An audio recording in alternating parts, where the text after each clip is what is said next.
Have you ever seen someone write, "Your house is so nice," and you know something's off, but you can't pinpoint what it is? After all, it does sound correct to the ear. I'm Nancy Scarcelletta, founder and director of the Language Learning Institute.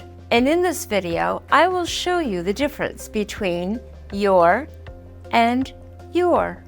Like there, and there, these are very different words that sound the same and are commonly mistaken, not only by English learners, but also by native speakers.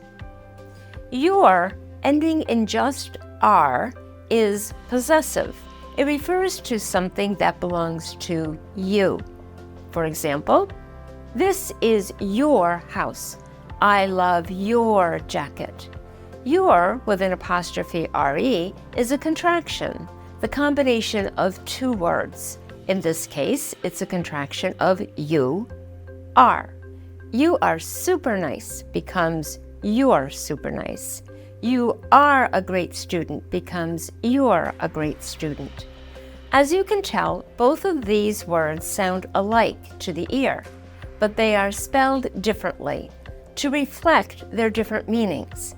And in a written document of any kind, that difference makes all the difference.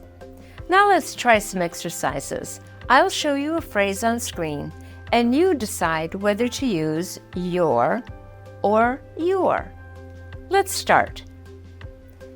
You're the best friend ever.